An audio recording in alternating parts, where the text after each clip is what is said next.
nomor urut 2. Masih diberikan kesempatan kepada paslon nomor 3 untuk menanggapi jawaban yang sudah diberikan paslon nomor 1 dan paslon nomor 2. Untuk menanggapinya diberikan durasi 1 menit.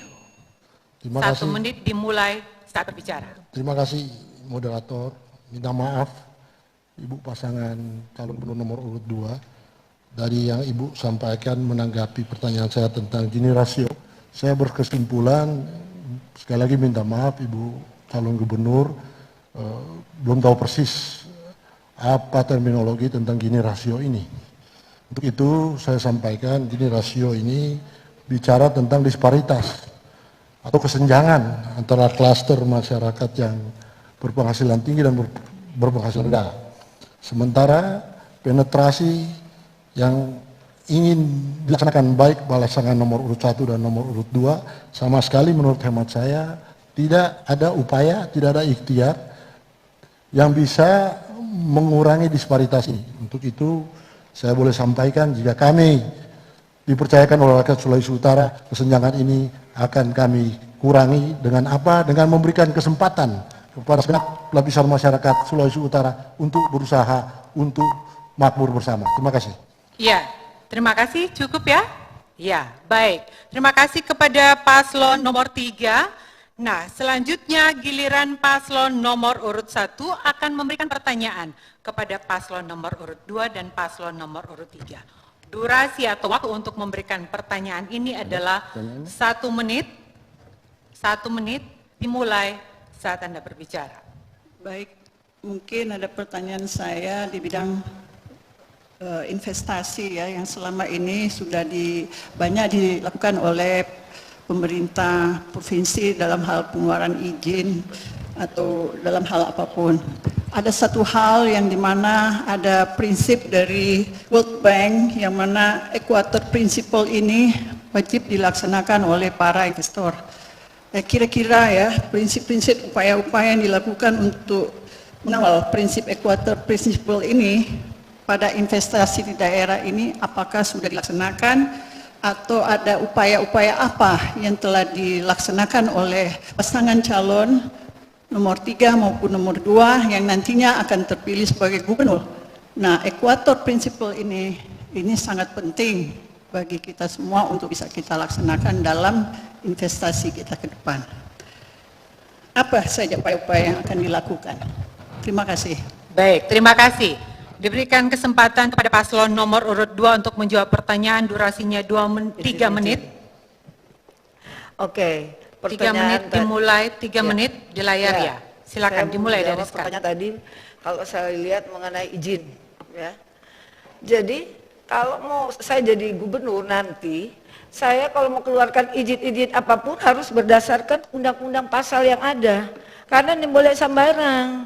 Karena mau izin ini, izin itu mesti ikut aturan. Jangan yang di luar daripada aturan. Saya mau harus ada aturan, ada baru bikin izin. Seperti yang saya sebutkan misalnya mau dibuat apa saja harus berdasarkan pasal izin yang ada dibuat oleh pemerintah. Jangan cuma sembarang-sembarang. Oh di sana bikin ini, bikin itu, bagai jo. Yang penting mau dapat doi, bagai. Jangan. Orang harus ada izin-izin itu harus melalui dengan penetapan hukum yang ada. Kalau seperti kita ini, so pernah masuk penjara cuma lantaran salah tanda tangan. Kalau kita mau masuk penjara 2 kali, kita nih mau. Jadi kita suka bahwa apa saja yang orang buat harus dengan aturan-aturan yang ada. Demikian Bapak Wakil bagaimana? Jawab. Baik. Saya kira sebagai kepanjangan tangan pemerintah pusat, maka pemerintah provinsi wajib untuk senantiasa dalam satu koordinasi dengan pemerintah pusat untuk persoalan investasi. Nah, oleh karena itu maka seperti yang diungkapkan oleh calon gubernur saya, maka harus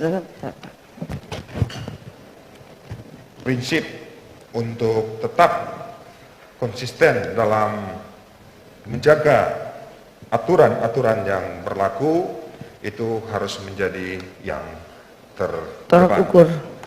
Dalam arti kita memang ingin membangun, tetapi aturan-aturan yang memperhatikan kepentingan rakyat kecil itu harus menjadi yang terdepan di dalam pembangunan ke depan ketika kami memimpin. Jangan karena kita memikirkan sesuatu yang bersifat keuntungan yang besar, lalu kemudian kita mengabaikan kepentingan rakyat banyak. Oleh karenanya prinsip keadilan dan senantiasa memperhatikan kehidupan rakyat kecil dalam iklim investasi, dalam proses investasi yang ada, itu senantiasa juga harus diperhatikan. Dan ini menjadi cita-cita kami ke depan ketika kami dipercayakan untuk memimpin Sulawesi Utara ini. Kami akan menciptakan iklim investasi yang sehat, sebesar-besarnya, seluas-luasnya, tetapi tetap memperhatikan kepentingan rakyat banyak. Terima kasih. Masih ada waktu Pak, 21 detik. Cukup. Tidak digunakan, baik. Cukup. Selanjutnya paslon nomor urut 3, silakan menjawab. Durasinya 3 menit. Di layar dimulai dari sekarang. Terima kasih. Pertanyaan dari paslon nomor urut 1 menyangkut investasi. Saya gambarkan sedikit investasi yang ada di Provinsi Sulawesi Utara. Tahun 2015 3 triliun. Tahun 2019 sudah mencapai 11 triliun investasinya. Jadi berdampak yang sangat banyak. Dalam pertanyaannya menyangkut ekuator prinsipalnya, tentunya manfaat dari investasinya ini rakyat rasakan enggak?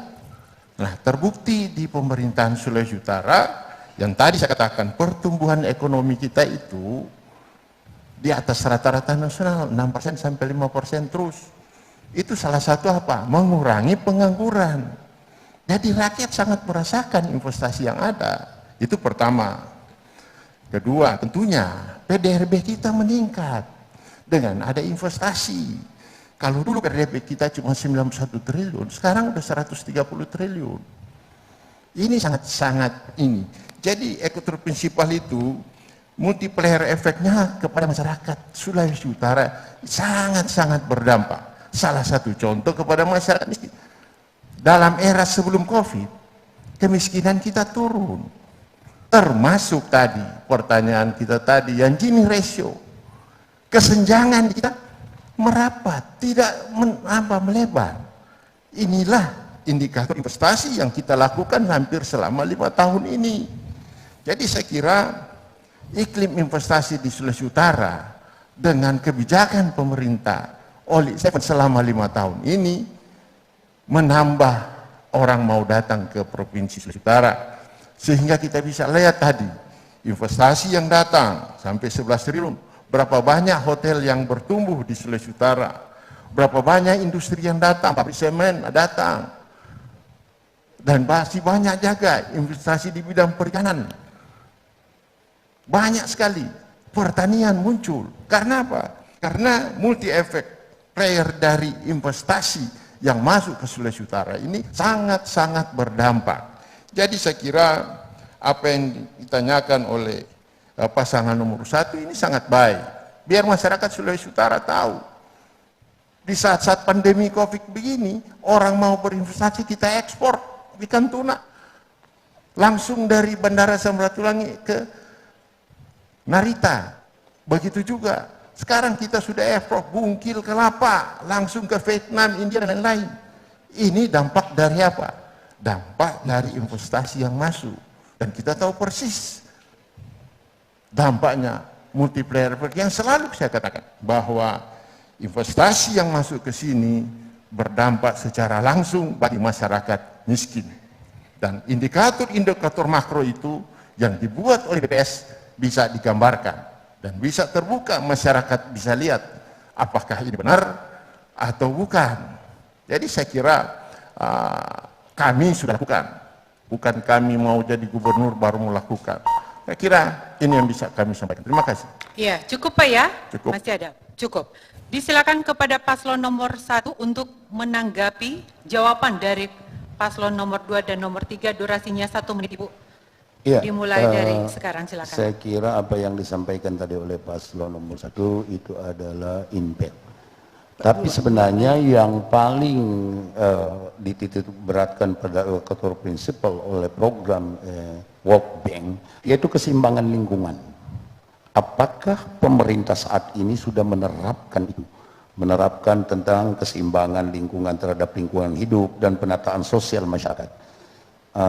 Saya kira bahwa ini menjadi satu keharusan buat kita, termasuk tentang corporate social responsibility, responsibility, yaitu CSR. Nah, ini yang perlu tentunya kita pahami, gitu, karena tentu tidak semua investasi kemudian kita tanpa melihat dampak dan resiko. Itu sebenarnya yang dimaksud dengan Equator Principle yang ditetapkan oleh World Bank. Nah, di kita tentunya masih banyak yang menurut kami masih melanggar dan merusak lingkungan. Cukup Bapak, waktunya selesai. Terima kasih. Selanjutnya kami persilakan kepada paslon nomor urut 2 mengajukan pertanyaan kepada paslon nomor 3 dan nomor 1. Durasi untuk memberikan pertanyaan 1 menit. Ya, dimulai dari sekarang. Terima kasih. Saya Fab bersama dengan Henry mau bertanya. Kia Padang, kalau untuk pendidikan tahun 2019 itu dari seluruh provinsi, 34 provinsi di Indonesia ini, kong torang pendidikan itu paling nomor 2, nomor KO. Nomor 2 ke belakang. Sedangkan waktu pemerintahan yang lalu, itu pendidikan yang ada di Sulawesi Utara, bagus sekali. Dapat peringkat yang nomor 2 pertama, ini soal nomor paling ke belakang. Apa dan itu DPRT bagaimana? Saya mau bertanya cuma itu kepada pemimpin-pemimpin seperti, mau tanya kenapa? Pendidikan itu sangat penting. Tadi kan terdengar pendidikan penting. Ya, oke, tanya. Ya, terima kasih atas pertanyaannya. Selanjutnya, saya berikan kesempatan kepada paslon nomor 3 untuk menjawab.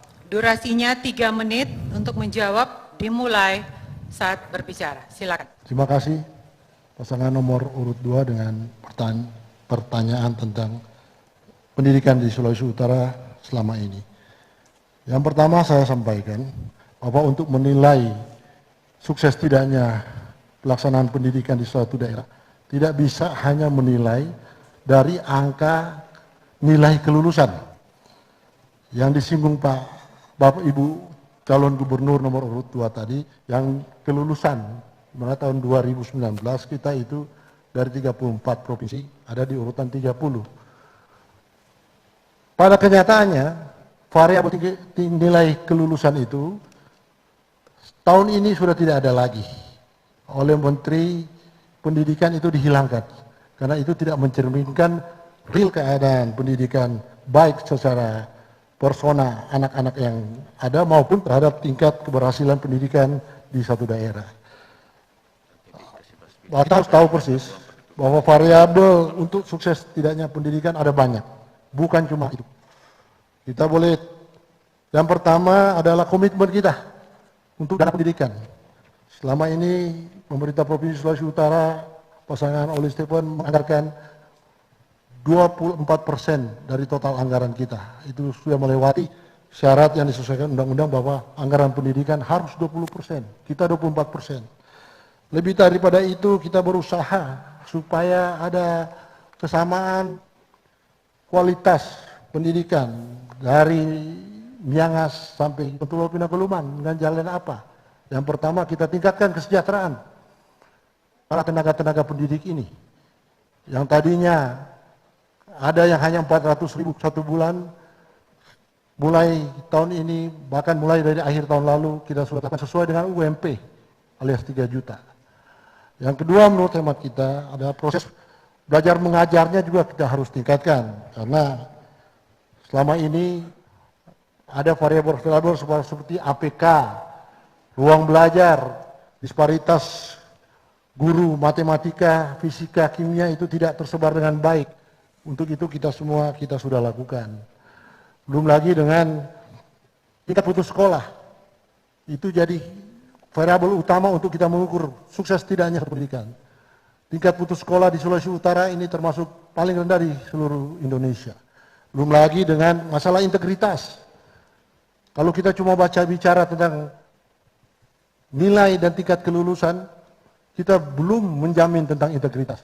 Tapi di zaman oleh Stephen kita sudah terapkan ujian nasional berbasis komputer yang 100%, sehingga betul-betul masalah integritas itu yang jadi modal dan itu jadi andalan kita. Sehingga kita yakin dan percaya anak-anak kita bukan nilai yang kita, tapi integritas, kejujuran itu yang kita penting. Yang berikut masalah kualitas tenaga pendidiknya. Upaya-upaya ikhtiar itu kita lakukan, bahkan mengundang Yohanes Surya untuk membantu kita menyiapkan tenaga pendidik matematika dan lain-lain. Dan untuk itu, oleh Kementerian Pendidikan kita diajar selama 3 tahun penghargaan Ki Hajar. Terima kasih, Tuan Presiden. Terima kasih, Paslon nomor urut 3 sudah menjawab. Selanjutnya silakan Paslon nomor urut 1 untuk menjawab, durasinya 3 menit. 3 menit dimulai dari sekarang, silakan. Untuk pertanyaan dari pasangan calon nomor 2, saya akan jawab karena selama ini mungkin apa menjadi visi misi kami nantinya untuk dapat membawa pendidikan Sulawesi Utara ini dengan cerdas, energik, profesional, serta sehat dan sejahtera. Dan tentunya persoalan yang kami sudah tadi mendapat informasi bagaimana tingkat kelulusan dari SMA, SMK anak-anak kita masih terdapat di angka nomor 31 dari 34 provinsi. Memang ini sangat memalukan juga buat kami ya. Karena dengan angka yang baru saya dengar tadi dari pasangan calon nomor 3, bahwa 24% itu dana pendidikan telah diberikan. Tapi kenapa angka kelulusan tetap saja di bawah? Dan tentunya ini harus kita rubah nantinya ke depan. Ada yang salah dalam penanganan pendidikan di Sulawesi Utara. Di sini mungkin ya, kepala dinasnya yang saya dengar selama ini tidak sesuai topoksi. Ya, seorang dokter bisa memimpin satu dinas yang besar dan angkanya juga turun seperti itu kan menjadi suatu problem tersendiri bagi kita. Saya akan hapus ya seorang kepala dinas yang tidak sesuai dengan tupoksinya apabila saya jadi gubernur. Dari sini tentunya ada program yang tentunya akan kami berikan ke depan bagi anak didik kita, termasuk di seluruh SMA, SMK, sebagaimana nanti ada pembelajaran revolusi metodologi pendidikan yang akan kita terapkan di seluruh SMA, SMK, yaitu pembelajaran edusilmah berkaitan dengan berbasis IT. Dan ini sudah kami buktikan bahwa IPM yang terbaik yang saat ini kami raih ada di Minahasa Selatan. Nah, ini tentu kami akan implementasikan apa yang kami telah lakukan dalam peningkatan pendidikan untuk di Sulawesi Utara. Dan ini kami akan terapkan untuk di seluruh SMA, SMK. Untuk tunjangan guru, tentunya kami akan tingkatkan guru-guru ASN, honor maupun yang lain, tenaga-tenaga pendidik lainnya. Kita akan berikan insentif minimal 1 juta per orang, yang dimana ada 5.000 guru yang akan kami biayai ke depan. Dan ke depan juga ada sekolah-sekolah yang akan kami buat bertaraf internasional.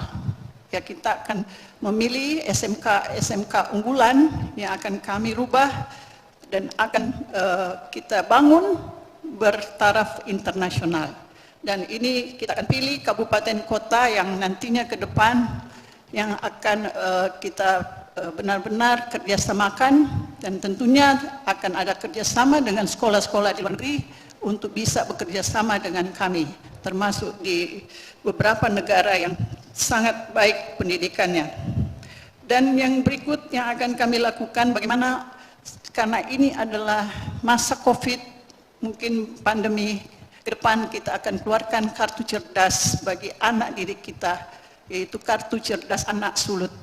Dan di sini akan kita lakukan memberikan semua secara gratis pada anak-anak agar supaya mereka bisa belajar dari rumah melalui aplikasi handphone yang nantinya akan diberikan langsung bagi anak-anak untuk membelajar mengakses langsung di Sulut Cerdas tersebut. Terima kasih. Ya, terima kasih. Selanjutnya silakan kepada paslon nomor 2. Sebelumnya saya ingatkan bisa kita menggunakan face shield-nya. Ya. Iya, silakan menggunakan face shield-nya.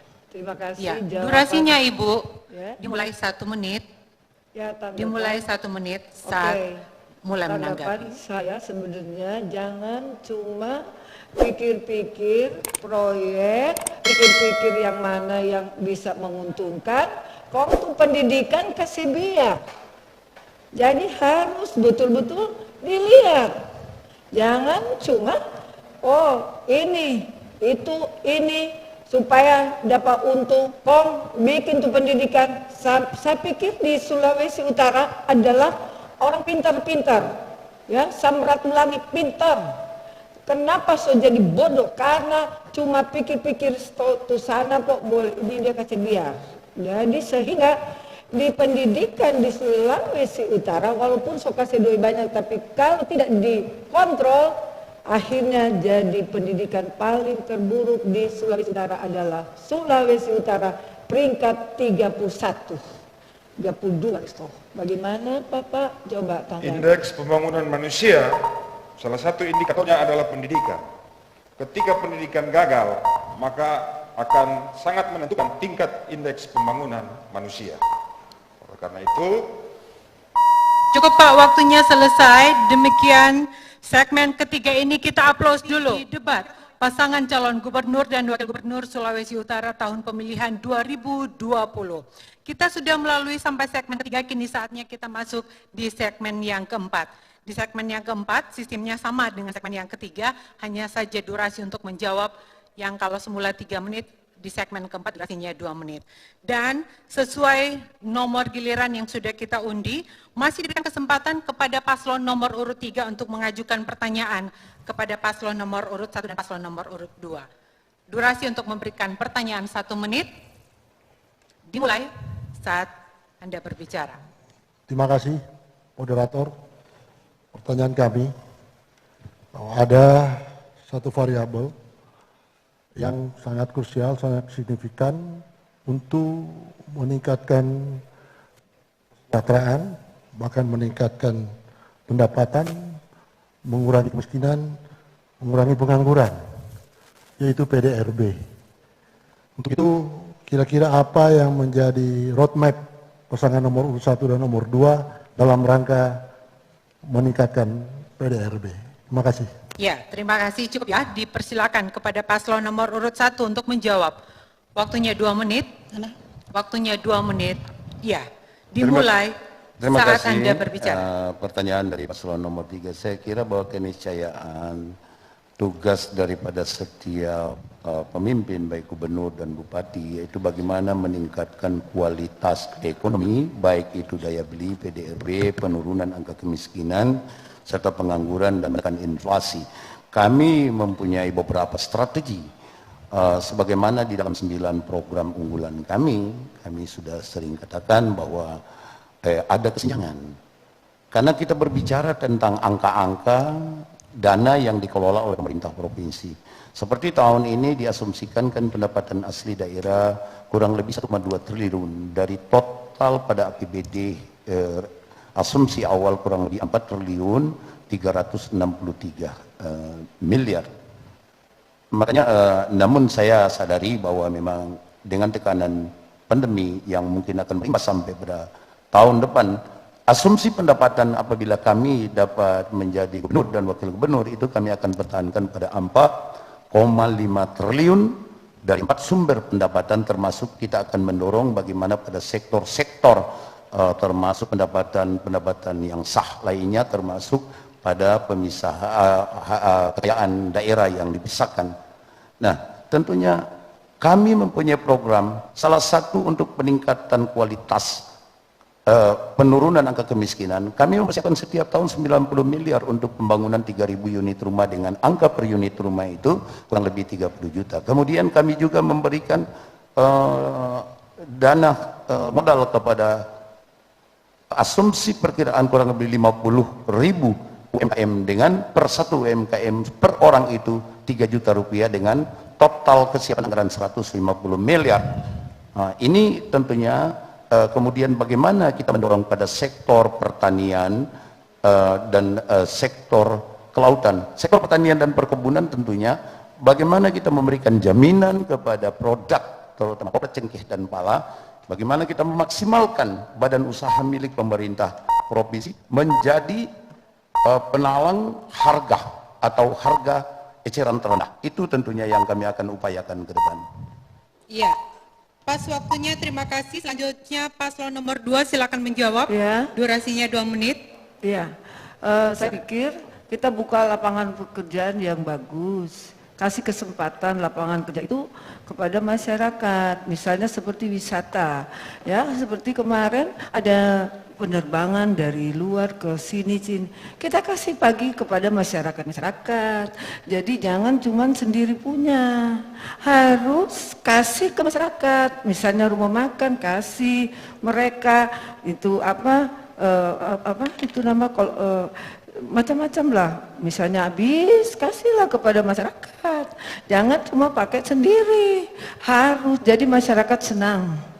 Kalau misalnya pakai sendiri, ya tidak bagus begitu. Ya, harus mementingkan banyak orang. Misalnya meningkatkan lapangan kerja, kasih kok kerja pada orang ketupai rumah makan, kasih makan.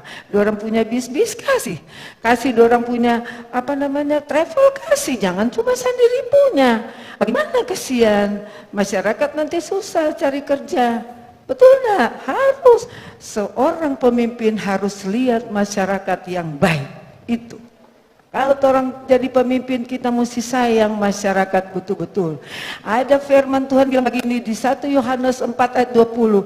Kalau engkau mengasihi Allah, engkau harus mengasihi saudaramu. Kalau engkau tidak mengasihi saudaramu, engkau pendusta alias pembohong dan tolol. Bagaimana Pak? Saya kira untuk menopang PDRB, kita ketahui data yang ada, 28,83% PDRB Sulut itu ditunjang oleh sektor pertanian, ya, dan 8,33% PDRB Sulut disumbang oleh sektor industri. Maka kedua sektor ini harus menjadi perhatian yang esensial dalam kepemimpinan kami ke depan. Oleh karena itu, memajukan pertanian, termasuk di dalamnya juga industri pertanian, bahkan berbagai industri yang ada, termasuk bahkan sampai kepada home industry, itu akan menjadi program-program kami yang akan kami atur dan upayakan. Cukup Pak, waktunya selesai. Silakan paslon nomor 3 untuk menanggapi jawaban dari paslon 1 dan paslon 2. Terima kasih. Saya kira kita paham dulu PDRB ini apa. PDRB ini bukan PAD. PDRB ini produk domestik regional bruto. Menghitung produksi baru boleh orang jawab. Kalau model begini bagaimana mau jadi jawab? Ya syukur Pak Wakil nomor 2 sedikit menyinggung juga tentang hasil PDRB kita. Tapi saya kira substansi utama yang dibahas PDRB gak jelas juga. Bagaimana menyusun makroekonomi suatu daerah, sedang substansinya PDRB-nya aja nggak tahu. Saya mau tanggapin apa? Saya kira itu Pak Moderator, makasih. Masih ada waktu 22 detik? Cukup. Baik. Selanjutnya, saya beri kesempatan kepada paslon nomor 2 untuk memberikan pertanyaan kepada paslon nomor 3 dan paslon nomor 1. Durasi untuk memberikan pertanyaan 1 menit, dimulai saat Anda berbicara. Tanya. Baik. Menanya. Baik, kita ketahui bersama bahwa komoditi unggulan Sulawesi Utara mengalami degradasi yang cukup signifikan, sehingga dari yang saya maksudkan kopra terlebih khusus cengkeh yang sangat mempengaruhi kehidupan petani cengkeh karena harganya yang dilihat tidak menguntungkan, bahkan tidak berada pada break even point, bahkan cenderung merugi.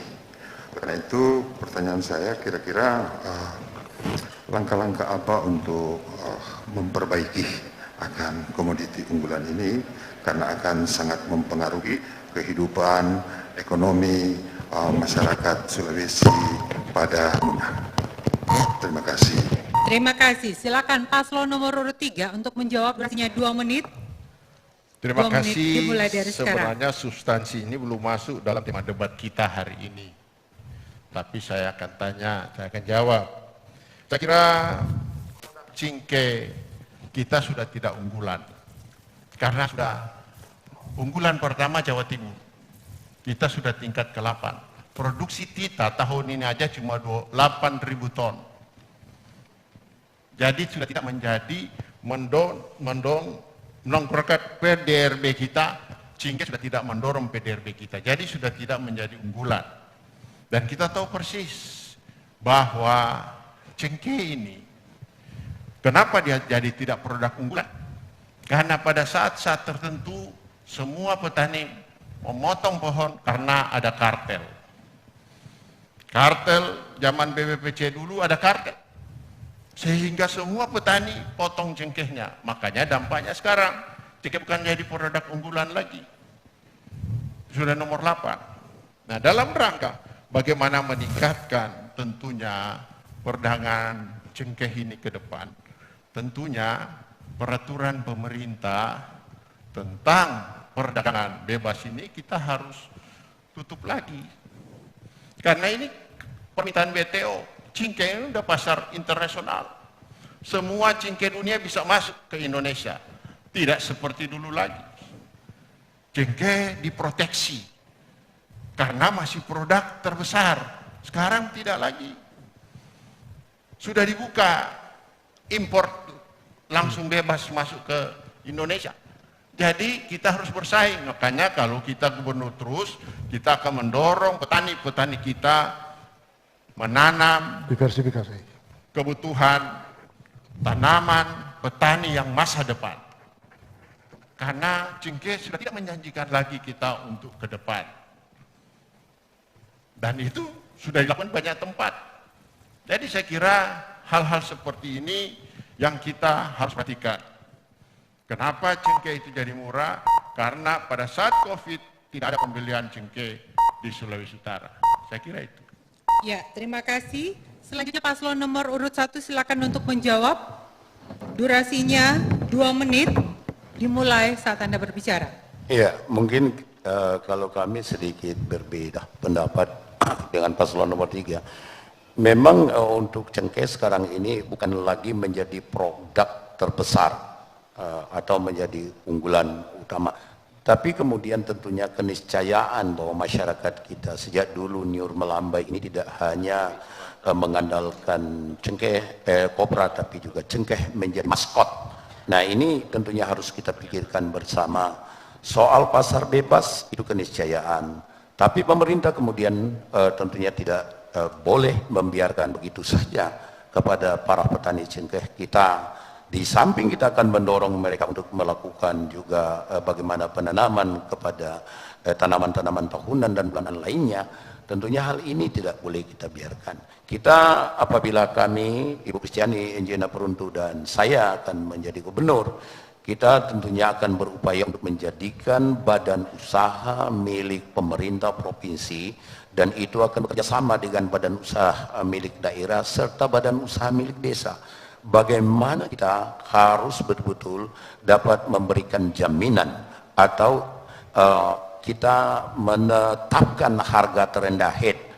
Hal ini pernah kita lakukan di Gorontalo waktu itu saya masih anggota DPR. Bagaimana kemudian Gubernur Fadil Muhammad tadinya mengangkat harga jagung dengan membentuk PT Pitra Mandiri yang bekerja sama dengan investor, kemudian mematok harga.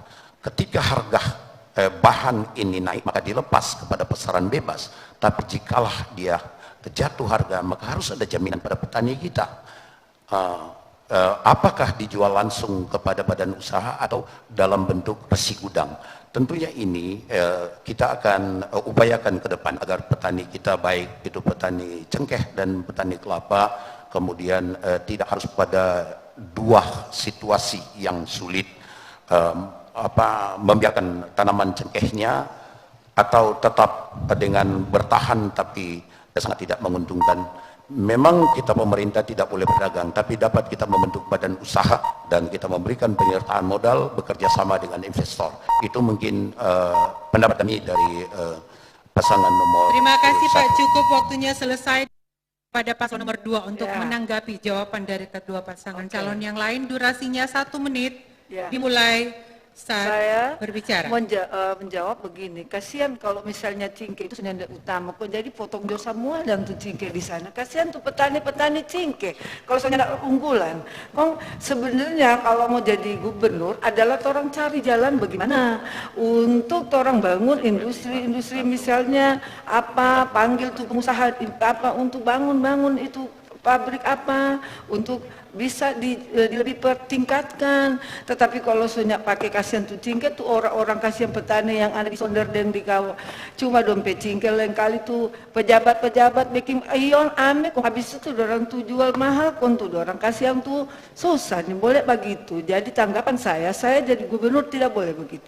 Saya mau itu cingkeh lebih bagus. Itu apalagi kelapa itu harus, apalagi orang nyiur melambai di Sulawesi Utara turun dari pesawat kelapa habis. Jadi sekarang kalau misalnya itu cingkeh kelapa sudah diunggulan, bagaimana tuh petani? Lebih baik mau dipilih Jopa kita, kasih nanti kita mau bikin bagus. Ya, cukup Bu, selesai waktunya. Selanjutnya, saya persilakan kepada paslon nomor urut 1 untuk mengajukan pertanyaan kepada paslon nomor urut 2 dan nomor 3. Durasi untuk bertanya 1 menit dimulai saat Anda mulai berbicara. Baik, kami akan coba mengajukan pertanyaan. Sekarang ini lagi ada tren dampak COVID-19 untuk Indonesia yang belum jelas seperti apa. Tetapi dampaknya sudah sangat terasa dan memberatkan masyarakat dunia dan Sulawesi Utara. Bagaimana strategi recovery atas industri di Provinsi Sulawesi Utara yang terkena dampak tersebut selain subsidi dan stimulus? Ya, cukup waktunya, dipersilakan kepada paslon nomor 2 untuk menjawab, durasinya 2 menit. Tidak mengerti. Ya, kita pastikan durasinya 2 menit dimulai saat berbicara, silakan. Tidak paham. Tidak paham apa yang ditanya tadi. Saya tidak paham apa yang ditanya tadi. Wakil Gubernur paham pertanyaannya? Tidak. Silakan untuk menjawab, durasinya tetap berjalan. Kurang tangkap sebenarnya Kurang tangkap. suaranya, modulasinya. Bukan pertanyaannya, tapi modulasinya. Mohon maaf, waktu yang sudah kita berikan mestinya diberikan kesempatan ya untuk memotong kalau kurang jelas, tapi mohon maaf, berarti durasinya tidak digunakan ya untuk menjawab. Ya, enggak apa-apa. Ya, Baik. lewat. Baik, terima kasih. Silakan kepada paslon nomor urut 3 untuk menjawab pertanyaan paslon nomor urut 1. Tetap aja. Durasinya 2 menit, dimulai sekarang. Kita aja.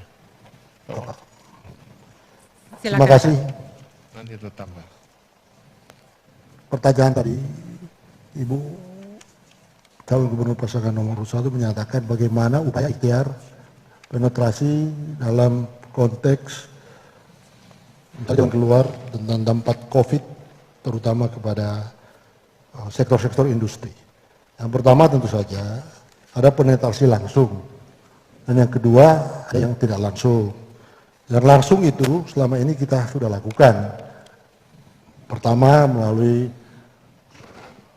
subsidi memberikan bantuan makanan, baik yang siap saji maupun yang perlu dipersiapkan. Kita juga memberikan apa yang di daerah lain, di provinsi lain belum pernah ada, yaitu asuransi, baik asuransi kesehatan maupun asuransi untuk para nelayan, maupun asuransi untuk pertanian, karena selama ini kita memberikan asuransi kepada para petani yang gagal panen. Nah, ini sampai saat ini belum ada di tempat lain sehingga kami mendapatkan penghargaan ini. Untuk yang tidak langsung, segala upaya kita lakukan, tapi terutama yang jadi andalan kami adalah bantuan kredit murah 1 triliun yang diberikan oleh pemerintah pusat melalui Bank Sulut. Niscaya modal 1 triliun ini akan kita gunakan untuk membantu pelaku-pelaku ekonomi, terutama yang terkena dampak COVID sehingga dirumahkan atau dikurangi jam kerjanya. Nah, sampai saat ini sudah tersalur sekitar hampir 800 miliar. Ini akan kita rasakan di akhir semester ini, bagaimana dampak langsung dari dana 1 triliun ini sebagai wujud upaya penetrasi kita mengatasi dampak COVID kepada pelaku-pelaku maupun teman-teman sahabat-sahabat di dunia industri. Terima kasih. Ya, cukup. Silakan paslon nomor 1 untuk menanggapi. Baik, Jawaban mungkin waktunya 1 menit, Ibu. Sebentar, pastikan dulu durasinya 1 menit dimulai saat Ibu berbicara. Baik, yang perlu kami optimalkan tren adaptasi ini terhadap perubahan yang terjadi melalui yang pertama, mungkin diversifikasi produk atau service atau pelayanannya, yaitu dengan melakukan penganeka-ragaman produk atau jasa dengan jalan menciptakan produk. Dan yang kedua, inovasi teknologi dan produk servisnya. 3, apa yang akan kami lakukan ke depan, pemberdayaan local resources, SDA dan SDM melalui program pengembangan sumber daya alam dan sumber daya manusia. Dan yang terakhir mungkin dari kami, yaitu productivity and efficiency, juga menurut efisiensi dalam managing demand and supply-nya. Saya kira itu yang nantinya yang masih kurang dalam penyampaian tadi, dan kami siap untuk melakukan hal-hal yang melakukan lebih juga untuk pembangunan lini-lini bisnis yang baru nantinya, sehingga dapat meningkatkan juga ada penjualan serta meningkatkan kualitas pelayanan servis kepada penggunaan produk dan jasa. Saya kira itu tanggapan mungkin dari kami. Cukup, terima kasih. Kita beri aplaus dulu untuk segmen yang keempat ini sudah kita selesai laksanakan. Selanjutnya saya memberikan kesempatan kepada setiap paslon untuk menyampaikan pernyataan penutup. Dimulai dengan paslon nomor urut 1, durasinya 3 menit. Pernyataan penutup, silakan. Dimulai dari paslon nomor urut 1, durasinya 3 menit. Dimulai saat Anda berbicara. Baik, terima kasih. Tentunya kita tidak dapat merubah masa lalu kita, tapi kita pasti mampu untuk merubah masa depan kita. Dengan prinsip itu, kami tentunya kalau terpilih dan dipercayakan oleh rakyat, kami akan mendorong bagaimana untuk terjadi peningkatan pada pendapatan domestik bruto, bagaimana mendorong sektor pertanian, kelautan, industri, dan kemudian pertambangan menjadi sumber pendapatan dan mendorong investasi dari pihak swasta. Namun ada hal penting yang kami akan terapkan ke depan, bagaimana memberikan kedaulatan kepada rakyat kita. Yang pertama, kita tentunya harus meningkatkan kualitas pendidikan kita dengan menyiapkan anggaran yang cukup, termasuk untuk infrastruktur SMA, SMK, dan sederajat. Kemudian bagaimana meningkatkan kualitas pendapatan daripada tenaga pendidiknya, meningkatkan kualitas daripada tenaga pendidiknya sendiri, dan kemudian kita menyiapkan anggaran menjadikan kurang lebih 10.000 anak asuh kepada mahasiswa yang kurang mampu dan berprestasi, baik itu S1, S2, dan ini akan secara berkala kami akan lakukan sampai 8 semester untuk S1. Selanjutnya bagaimana kita juga menyiapkan memberikan kedaulatan kepada rakyat yang telah memberikan kedaulatannya nanti pada tanggal 9. Karena banyak rakyat kita yang tinggal di negeri sendiri tapi di tanah orang. Kita harus berupaya untuk memberikan haknya dengan membangun rumah yang layak, termasuk menyiapkan lahan pekarangan untuk penduduk kita, rakyat kita yang kurang lebih masih ada 100.000 kepala keluarga yang tersebar di seluruh Sulawesi Utara, dari kurang lebih 800.000 kepala keluarga dari totalitas populasi 2,5 juta. Ini tentunya harus kita berikan jaminan. Demikian juga masih ada kurang lebih 40% masyarakat kita yang tidak mampu, masih menggunakan BPJS mandiri atau bayar sendiri.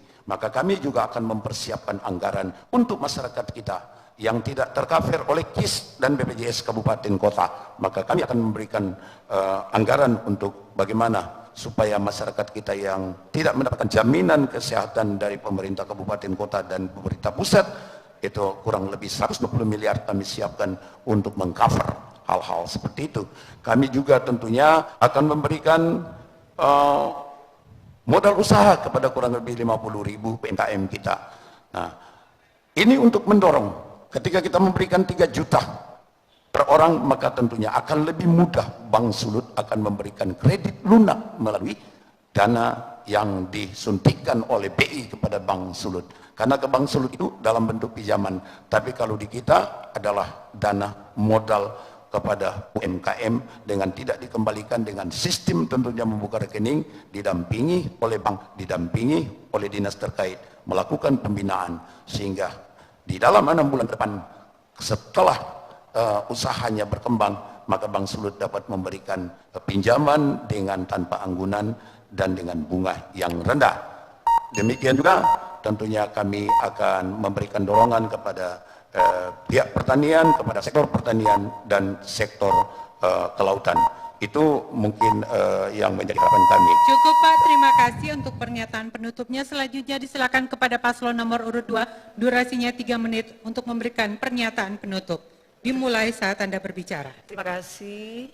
Doa saya kepada Tuhan, Tuhan kasih akan kok kita jadi gubernur di Sulawesi Utara, kita seorang ibu. Kasih kesempatan seorang ibu untuk memimpin Sulawesi Utara, karena kalau seorang ibu tentunya sayang terhadap semua anak-anak, semua kepada siapapun. Karena saya minta sama Tuhan, Tuhan kasih kesempatan kok kali ini biar biar seorang ibu memimpin Komandi Mina seluruh Sulawesi Utara ini, untuk memimpin Sulawesi Utara seorang ibu. Karena seorang ibu tentunya kita ini, kalau ibu kita rasa senang sekali untuk membagi. Kalau Tuhan 1 Timotius, ya saya sebagai orang beragama, saya punya kepercayaan saya, 1 Timotius 6 ayat 18, kalau Tuhan berikan saya kekayaan, saya ingin membagi bagi seluruh Sulawesi Utara.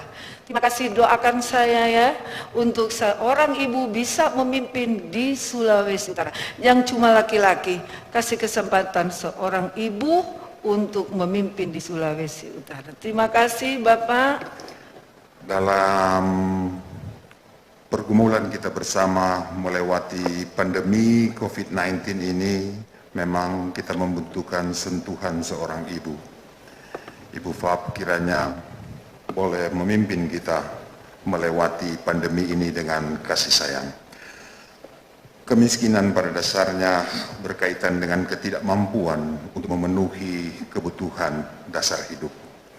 Tugas pemerintah harus hadir di tengah-tengah realitas kehidupan masyarakat yang miskin, terlebih berbarengan dengan itu berada pada bencana non-alam ini. Oleh karena itu, maka strategi pengentasan kemiskinan oleh pemerintah itu harus berlaku koordinatif. Pemerintah provinsi sebagai perpanjangan tangan dari pemerintah pusat, maka harus melaksanakannya secara sinergi, koordinatif, dan senantiasa selalu melaksanakannya dengan hati yang mengasihi dan mencintai rakyatnya. Tugas pemerintah adalah melindungi masyarakat yang mengalami kemiskinan, membantu masyarakat yang mengalami kemiskinan, baik kemiskinan sementara maupun kemiskinan kronis. Oleh karena itu, program-program strategis kami ke depan dalam 3 program yang mengejawantakan program nasional, yaitu bagaimana penyediaan kebutuhan pokok, pengembangan sistem jaminan sosial, pengembangan budaya usaha, terlebih usaha mikro kecil menengah. Itu merupakan cita-cita kami untuk memperkuat ekonomi rakyat di tengah-tengah kita mengalami pandemi COVID-19 ini. Kita harus bersama, kita harus bersatu bergandengan tangan, tidak bisa sendiri-sendiri berjuang melewati bencana ini bersama Fab dan Henry. Ya, cukup. Selanjutnya silakan paslon nomor 3 untuk memberikan pernyataan penutup. Waktunya 3 menit. Dimulai saat Anda berbicara. Terima kasih. Sebagai orang beriman, kita selalu diingatkan dengan berbagai nasihat. Bagi saudara-saudara, sahabat-sahabat muslim, kita diingatkan barang siapa menempuh satu jalan untuk mendapatkan ilmu, maka Allah pasti mendapatkan jalan menuju ke surga. Dan bagi untuk saudara-saudara yang diingatkan, fear of the Lord is the beginning of knowledge. Takut akan Tuhan adalah awal dari pengetahuan. Pengetahuan itu adalah proses. Pengetahuan itu perlu waktu. Pengetahuan perlu pengorbanan. Pengetahuan perlu kerja keras. Tidak ada pengetahuan didapatkan dengan instan. Tidak ada pengetahuan didapatkan dengan rekayasa. Karena salah satu alat yang paling utama untuk keluar dari kemiskinan adalah pengetahuan. Seperti upaya-upaya kita bersama untuk meningkatkan ilmu pengetahuan pendidikan di Sulawesi Utara. Selama ini kita memerintah 5 tahun, tugas pokok mengurus pendidikan tingkat SMA, SMK, SLB baru 3 tahun. Sementara Bapak Ibu sekalian, ada yang 10 tahun sudah menjabat bupati. Berarti Anda sudah 7 tahun mestinya mengurus dunia pendidikan SD, SMP, SMA ini. Sementara fakta mengatakan bahwa kesejahteraan pendidikan selama 7 tahun tersebut, bahkan ada kabupaten kota yang tidak mau menganggarkan anggaran THL pendidikan. Bahkan ada yang kasih honor pendidikan ini hanya 600.000. Untuk apa kita harapkan dunia pendidikan yang seperti itu? Orang-orang yang menganangi pendidikan seperti itu. Untuk itu, mari bersama Oli dan Stephen, kita jadikan warga Sulawesi Utara dengan human capital yang mumpuni, profesional, dan berintegritas. Seperti kekompakan para Bogani, seperti semangat patriotik Santiago di Nusa Utara, seperti keperkasaan dan keberanian di Minahasa. Spirit yang sama akan kami terus maknai untuk masa depan Sulawesi Utara yang gilang gemilang. Sulawesi Utara dicahaya Indonesia Timur dan tambah hebat di kawasan Pasifik. 5 tahun ke depan arah langkah sudah jelas. Sulawesi Utara yang tambah maju dan unggul ditandai dengan rakyat yang makin sejahtera dari Miangas hingga Pinagoluman. It's now or never. Kita tidak boleh sia-siakan waktu. Mari bersama-sama solid bergerak untuk mewujudkan semua mimpi besar Samratulangi ini. Tanggal 9 Desember, nomor 3 pasangan Oli Dondo Kambe dan Stephen Kando untuk sulut tambah hebat di kawasan Pasifik. Dan jangan lupa untuk tetap melakukan 3M. Masker, mencuci tangan, dan menjaga jarak. Shalom, Assalamualaikum warahmatullahi wabarakatuh. Moto tabian, moto tampian, moto tamaban. Sumahai kai kiage, sanchiota sem pate-pate. Pakati tema, pakana, boleng balang, sengka Indo, pakatuan, pakalawiran. Ya, terima kasih. Demikian pernyataan penutup dari 3 pasangan calon. Kita beri aplaus dulu untuk semua kita yang hadir pada malam hari ini. Dan pemirsa, demikianlah debat pemilihan gubernur dan wakil gubernur Sulawesi Utara tahun pemilihan 2020. Konsep dari setiap pasangan calon sesuai dengan tema debat sudah disampaikan. Selanjutnya dipersilakan kepada masyarakat Sulawesi Utara menggunakan hak pilihnya, hak demokrasinya untuk memilih siapa pemimpin yang tepat memimpin Sulawesi Utara 5 tahun ke depan. Jangan lupa tanggal 9 Desember 2020 untuk menggunakan hak pilih. Demikian debat kali ini. Terima kasih atas perhatian dan kebersamaannya. Selamat malam, sampai jumpa. Berikan suara, mari coba pilih. Datang ke TPS dan salurkan aspirasi. Gunakan hak pilih untuk Sulawesi Utara. Sukseskan demokrasi, langsung umum bebas, rahasia, jujur dan adil.